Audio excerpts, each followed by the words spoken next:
Salut à tous, c'est RequaMaster, j'espère que vous allez bien. Et aujourd'hui, je suis très heureux de vous retrouver pour un nouveau numéro de PokéNews, votre format d'actualité, au cours duquel on va notamment revenir sur la nouvelle série Noir et Blanc qui se dévoile.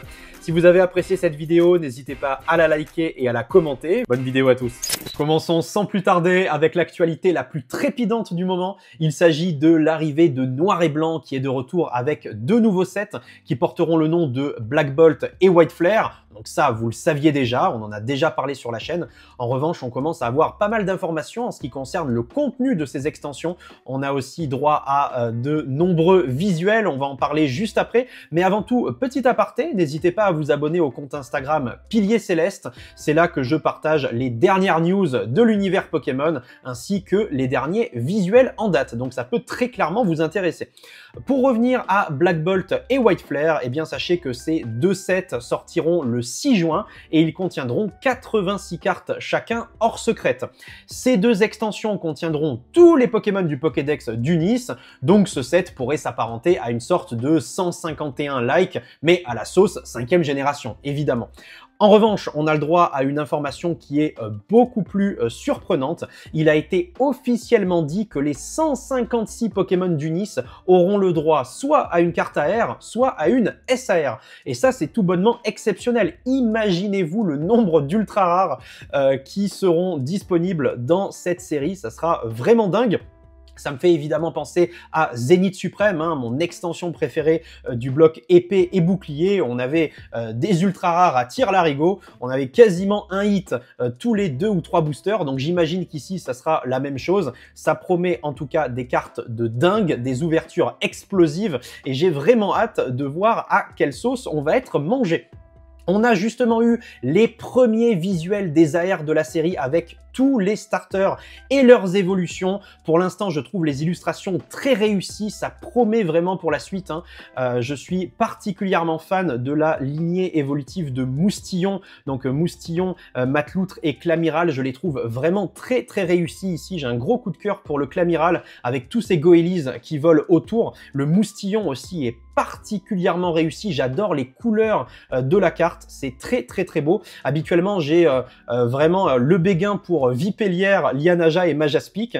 Ici, je les trouve réussis, surtout Lianaja. C'est le Lianaja que je trouve le plus beau parmi les trois. Mais à choisir entre Gruicui, Moustillon et Vipellière, eh bien, mon cœur va cette fois-ci, pour une fois, j'ai envie de dire, vers la lignée évolutive de Moustillon. Malgré tout, j'aime beaucoup le Gruicui avec ses couleurs automnales, les feuilles qui tournent et qui virevoltent autour de lui. Bref, je suis très fan de ces cartes. Je les trouve vraiment réussies. Artistiquement, c'est une prouesse. N'hésitez pas à me dire de votre côté quel est votre starter préféré de la 5e génération. Et parmi les cartes qui sont disponibles ici et qui sont sous vos yeux, n'hésitez pas à me dire lesquelles vous préférez. Les légendaires se sont aussi montrés sous leur meilleur jour avec la révélation de Victini AR notamment. Il est exceptionnel. Je trouve la carte vraiment très réussie. Alors, vous le savez, je suis un petit peu biaisé parce que j'adore les illustrations crépusculaires où on a justement un soleil qui se couche. Ça peut être un soleil qui se lève aussi, mais avec ces teintes rougeâtres et orangées qui transparaissent à l'horizon et qui sont horizontales directement comme ça face au spectateur.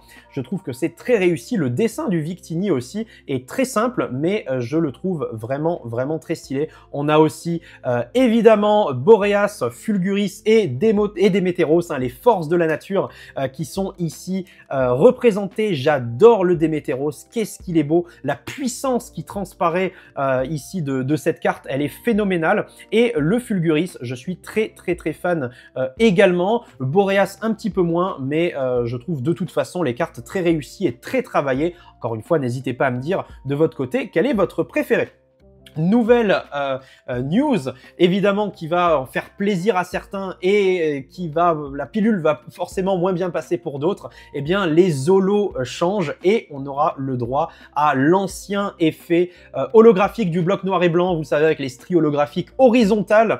Alors, je sais que ça a énormément divisé à l'époque. Moi, personnellement, ça ne me dérangeait pas du tout. Je trouve même que c'était très positif sur certaines illustrations. J'ai notamment en tête les holographiques holographique de Dragon Exalté, vous savez, le Galet King, le Faramp, etc., avec le palais de haine derrière, et je trouve que l'effet holographique du de noir et blanc mettait en valeur ces illustrations-là. Ça permettait de faire ressortir le Pokémon sur le décor en fond, donc personnellement j'étais assez fan. Après il y a d'autres cartes sur lesquelles ça marchait beaucoup moins et où tout d'un coup je trouvais que ça perdait en prestance et en élégance.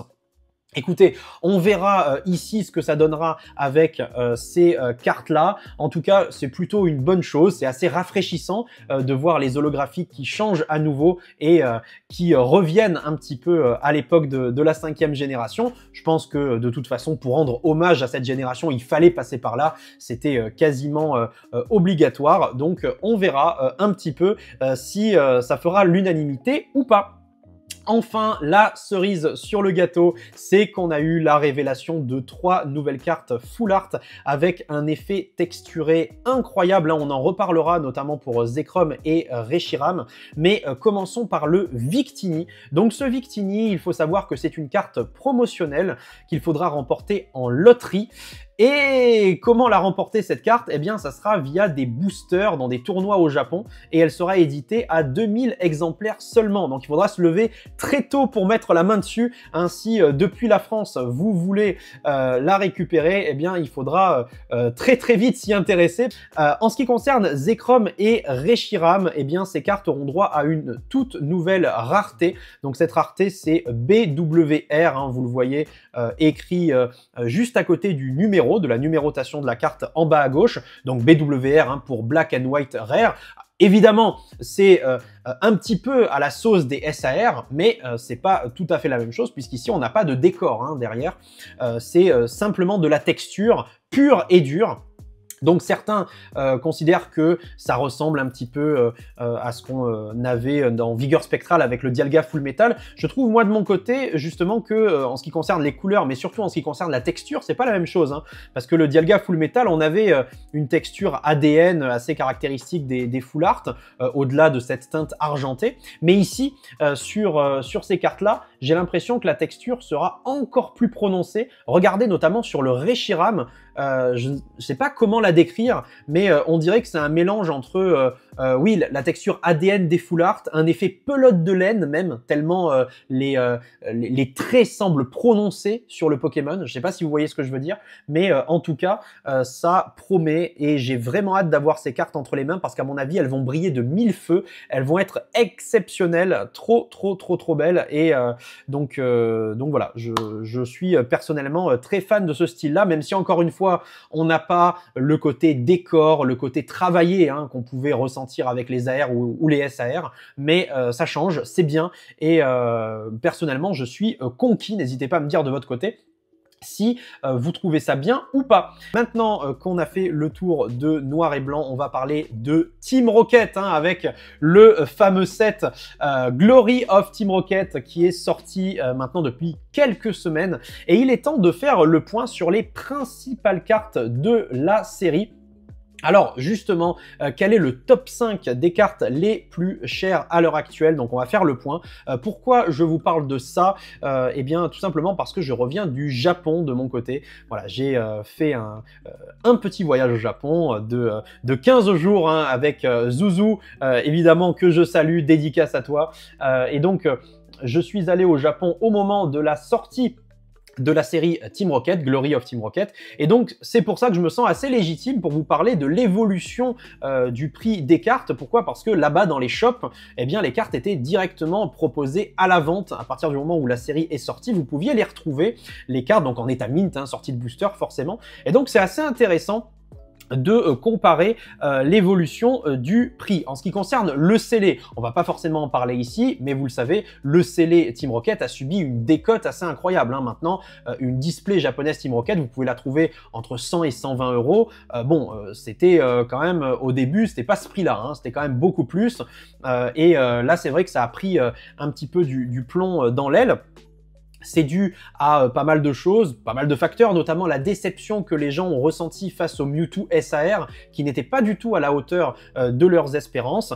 Et puis, je pense aussi qu'au bout d'un moment, il y a une mini-bulle qui s'est créée autour de cette série Team Rocket. Et puis après, quand la série est sortie, bon bah, elle a tout bonnement éclaté cette bulle, et c'est tout à fait normal. Donc on commence avec le Mewtwo Gold de Team Rocket. Donc cette carte-là, c'est pas une SAR, c'est une ultra rare, donc une gold, mais personnellement c'est une de mes préférées de la série. Je l'ai achetée directement sur place au Japon parce que elle me plaît énormément cette illustration. Je la préfère à la SAR pour vous dire, j'aime beaucoup la posture du Mewtwo. Pourtant les golds actuelles, les golds récentes, je les trouve souvent en deçà. Je suis pas forcément très fan, mais ici, eh bien c'est une exception pour moi. Alors on a évidemment le Giovanni derrière qui est très bien représenté, très bien dessiné, même si encore une fois il n'y a rien d'exceptionnel sur cette illustration. Par contre la posture du Mewtwo qui est devant Giovanni comme ça, je trouve que c'est très réussi, c'est très sympathique et ça me fait penser justement au Pokémon Center. Vous avez Mewtwo qui est dans sa cuve et qui est représenté dans cette position. C'est la position classique qu'on peut retrouver aussi dans le film 1 au moment où il est encore sous l'emprise de la Team Rocket avant qu'il puisse s'échapper. Et donc évidemment ça rappelle en moi énormément de souvenirs et j'aime beaucoup ce type de carte. En plus de ça, le côté doré, ça va particulièrement bien avec le Pokémon. Pour ceux qui ont vu Dragon Ball Super, ça me fait penser un peu à Golden Freezer. Vous savez, quand Freezer arrive à prendre sa forme finale, entre guillemets, eh bien, ça me fait penser à ça. Donc, je trouve la carte très belle, mine de rien. Elle est vraiment charismatique, on sent la puissance qui émane de Mewtwo et c'est pour ça que j'ai décidé de l'acheter sur place quand j'y étais. Et figurez-vous qu'elle était disponible à 8000 yens, j'ai encore les prix en tête, et 8000 yens c'est je crois 49 € à peu près. Voilà, donc là maintenant on peut la trouver en RAW entre 45 et 55 € en fonction de des bonnes affaires potentiellement que vous pouvez faire sur eBay et autres sites. Donc en fait la cote n'a pas bougé. La cote n'a pas bougé spécialement sur cette carte là, mais je trouve que c'est intéressant d'avoir le comparatif avec le prix japonais parce que autant on peut imaginer que au Japon on fait facilement de bonnes affaires, autant mon voyage cette année eh bien m'a prouvé le contraire. C'est une petite aparté que je fais dans cette vidéo, mais sachez que lors de mon premier voyage au Japon il y a un an, j'avais fait des affaires extraordinaires. J'étais vraiment très heureux des trouvailles Pokémon que j'avais pu réaliser. Et cette année, malheureusement, ça n'a pas du tout été le cas. Vraiment kiffé le voyage, c'était un super moment, mais en ce qui concerne Pokémon, c'était pas du tout la même chose. Les prix ont fait x3 globalement dans les shops au Japon. En ce qui concerne les quantités qui sont disponibles dans les magasins, elles étaient beaucoup plus limitées également. Beaucoup moins de vintage, beaucoup moins de gros hits, de grosses cartes. Et puis même sur le récent, bon bah c'est pas là où vous pouviez faire les meilleures affaires également. Voilà, donc ça a quand même pas mal changé. C'est une parenthèse que je referme, mais que je tenais quand même à vous signaler. Donc ce Mewtwo Gold, il n'a globalement pas changé en ce qui concerne son prix. On est toujours entre 45 et 55 €. Deuxième carte que je voulais vous présenter, c'est le Nidoking SAR, qui est ma carte préférée globalement de la série. Je la trouve magnifique avec ce style qui nous rappelle évidemment les premières illustrations Wizard. Elle est très jolie. Le côté crayonné aussi pour montrer soit les blessures de Nidoking ou alors tout simplement pour mettre de l'ombre sur certaines parties de son corps. En tout cas, c'est une carte magnifique avec Giovanni derrière qui lui lance un ordre avec sa main en avant comme ça. C'est ce que beaucoup de gens auraient aimé voir sur l'illustration de Mewtwo SAR, je pense. Giovanni en train de commander Mewtwo. Bref, cette carte-là, elle était disponible environ entre 11 et 12 000 yens au Japon. Voilà, donc entre 11 et 12 000 yens, ça fait à peu près 70 €. Parfois, on pouvait la trouver à 75, 80 € pour les plus chers. Mais globalement, si je devais donner un prix moyen, ça serait 11 000 yens, et 11 000 yens, c'est 68 €. Voilà, donc actuellement, en RAW, donc en non gradé, on la trouve entre 55 et 70 €. Donc ça montre bien que cette carte-là n'a pas du tout perdu en cote, absolument pas. Elle est toujours aussi appréciée. Donc voilà, vous pouvez encore la trouver dans les mêmes prix, même si lorsque vous faites de très bonnes affaires et que vous arrivez à l'avoir à 55 €, ça reste quand même bien moins cher que eh bien le prix auquel je pouvais la trouver au Japon au moment de la sortie. Après c'est normal, hein, une série sort, les cartes sont listées plus haut et au fil des jours, eh bien forcément la cote commence à descendre, c'est tout à fait logique.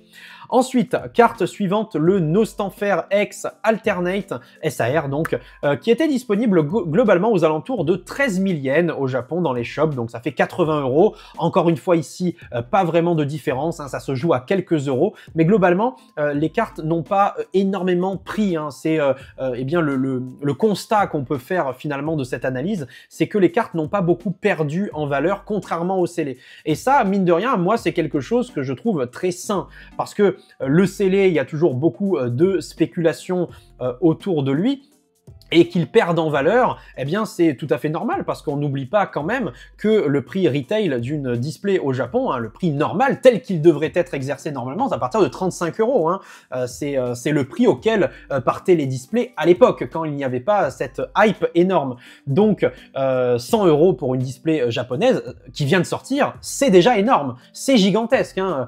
Certains disent oh là là, ça s'effondre, ça se casse la gueule complètement. Non, c'est toujours x2 voire x3 par rapport au prix normal des displays japonaises. Donc ça reste énorme, même si le fait que ça se soit un petit peu calmé, je trouve ça particulièrement sain. En revanche, le fait que la cote des cartes ne s'effondre pas, ça c'est révélateur du fait que les gens collectionnent aussi les cartes. Et il y a énormément de gens qui s'intéressent d'ailleurs plus aux illustrations et plus aux cartes qu'aux scellés. Et ça, je trouve que c'est très très bien. J'espère que ça va continuer comme ça, parce que personnellement, c'est ma vision de la collection Pokémon.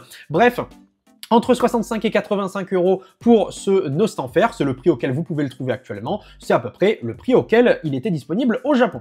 Le Sulfura, par contre, il a un petit peu perdu en prix, je dois vous l'avouer. Alors, c'est une illustration magnifique, c'est une de mes SAR préférées, elle divise un petit peu, cette carte, bizarrement, je n'ai pas trop compris pourquoi. Moi, de mon côté, je trouve que c'est une masterclass absolue, cette carte d'Akira Egawa, il y en a qui l'adorent, tout comme moi, et d'autres qui disent « ouais, elle est un petit peu surcotée, je lui trouve rien de spécial ». Bon, peut-être que ces gens-là ne l'ont pas eu entre les mains, parce que honnêtement, quand vous faites briller la carte sous vos yeux avec la texture, c'est absolument incroyable. Hein. Elle est sublime, elle a énormément de détails, elle est très très belle. Au Japon, on l'a trouvée globalement à 29 000 yens cette carte, hein, et 29 000 yens, c'est l'équivalent, c'est 178 €. Voilà, donc là, c'est quand même plus cher que son prix actuel, puisque maintenant, on peut la trouver entre 120 et 150 € en RAW, globalement sur eBay, sur d'autres plateformes.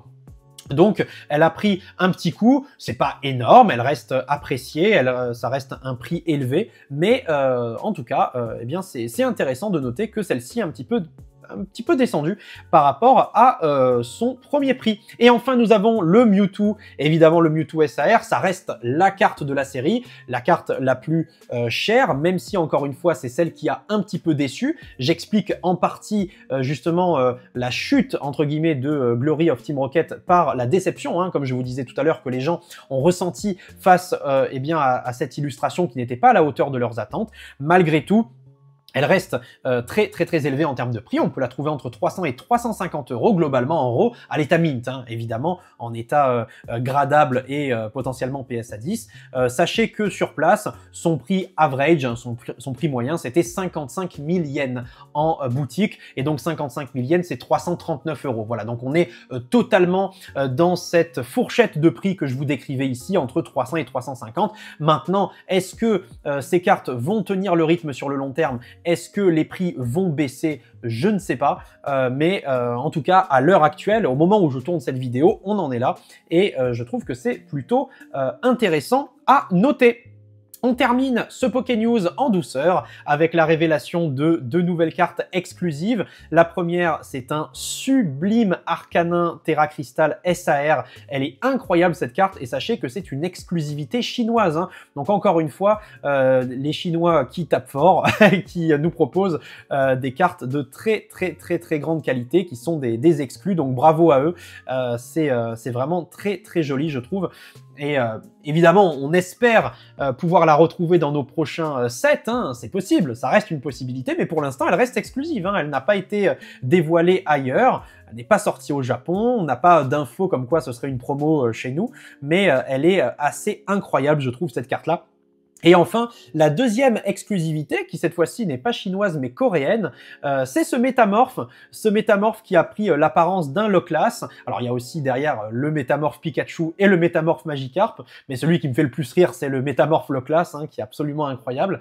Donc en fait, pour la petite histoire, eh bien les Coréens pourront obtenir cette carte à l'occasion du Ditto QR Stamp Rally, donc Ditto pour métamorphe, hein, c'est le nom anglais de métamorphe, et il s'agit en fait d'un événement pour lequel il faudra se rendre dans diverses localisations physiques et y obtenir un tampon, hein, comme ça se fait régulièrement au Japon aussi.